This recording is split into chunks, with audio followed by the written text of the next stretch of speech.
He sent her to the forest. Because, big dog, there's a new daddy in town. That's my boy. You know, it's really funny.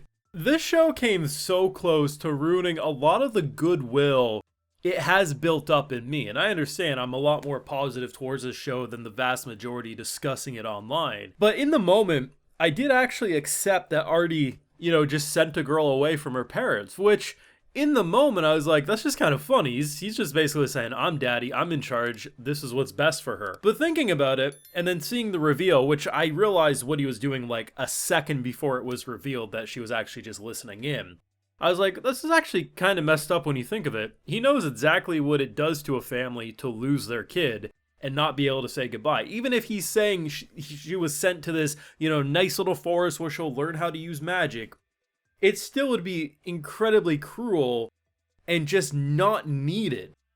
And had they wrote it in that way, had they actually committed to him sending her away without letting them say goodbye or anything, that would have been really shitty. Now, maybe people could argue, well, given he was a much more ruthless king, would that have fit? But not really, given the characterization we've seen for Arthur as a character already. So I'm very happy that this was just kind of like a gotcha moment to show her that, your parents do legitimately care, you can be who you want to be, don't have to feel like you're not succeeding, right? So I do appreciate that, and it's really funny, it's a fun whiplash, but it's insane how one small change in the narrative, him actually doing that, could have completely flipped his character on its head to the point that I would have been like, this guy's actually just a douchebag.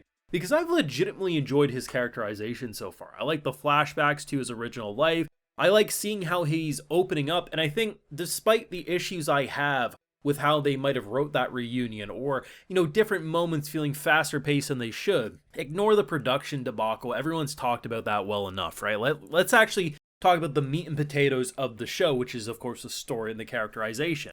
I think they've actually done a fairly good job, and I think that's the big selling point to this world, that a lot of people say, oh, it's not until seasons 2. Some people have even said season 3 is where the story really gets going.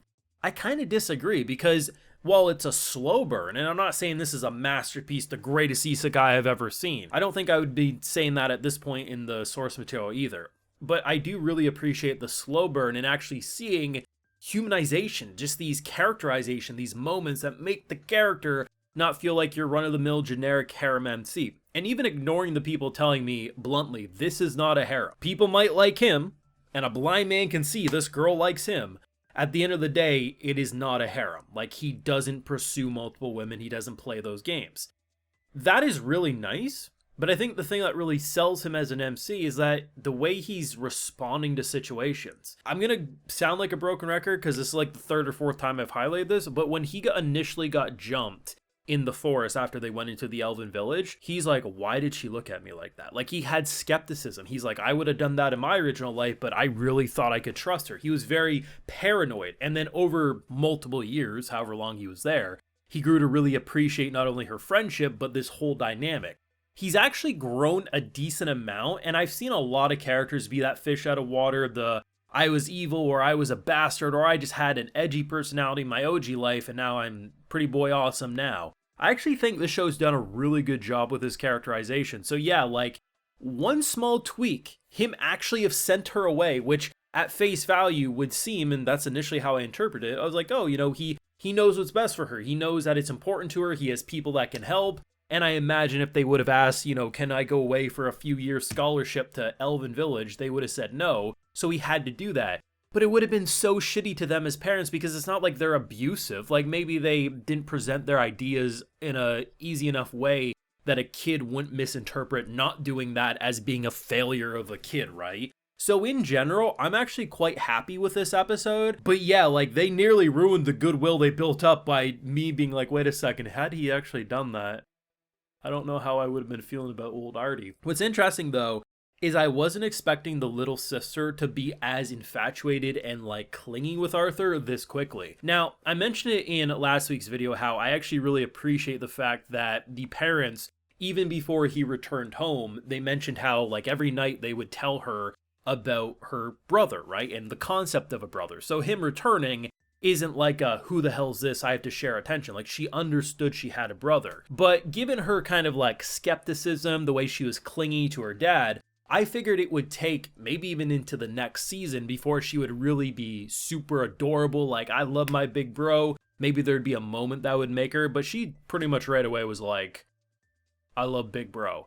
I'm not sure if that's a good or bad thing. It just kind of exists for me, but it was more of a, I wasn't expecting that kind of reaction for me. If you watch after the credits, there is a spooky scene, big army approaching, dude with a hood on. I'm sure he's up to very nice things, nothing to worry about there. But I think my, like, probably second favorite moment outside of that, did he actually just break apart a family moment, was the scene inside the armor shop. So we actually learned a decent amount about the political side of this world in this episode. So, you know, obviously in normal societies, if you have money, you have influence, and if you have influence, you have power. You don't need magic to be an important role in this world, as seen by, you know, the parents and how they have a large donation going into the school. And that school, I mean, they could have blown apart that entire owner's shop and he probably would have said, thank you for your service. That's the vibe it gives me, that if you attend this school, that's the type of power you wield.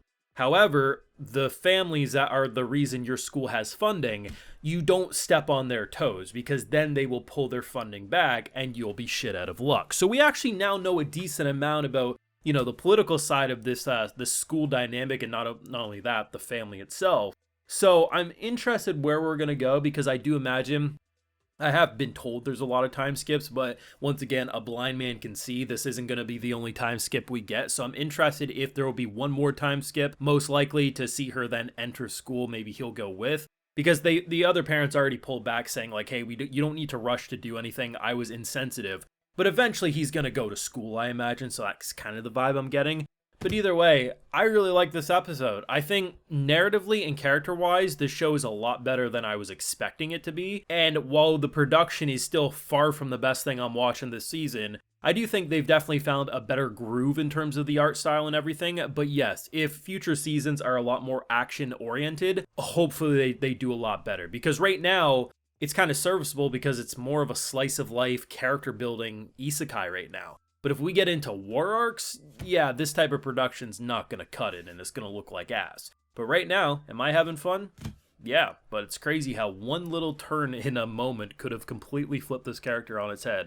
Thankfully, still really like Arthur, and they did a great job, but you let me know your thoughts down below. Leave a like if you enjoyed, subscribe if you're new around here, of course, ring that bell. We also have the Patreon, where we got those full live reactions available exclusive over there if you're so interested, and hey, while you're over there, I'll also give you a video shout out. Alright, so today we got Athme, Cathical, Big Boy J, Cryptic, Blood iOS, Samantha, That Random Man, Anime Man, and we also have Paul Tart. So I appreciate the support, everyone. Please take care, and y'all have a good one.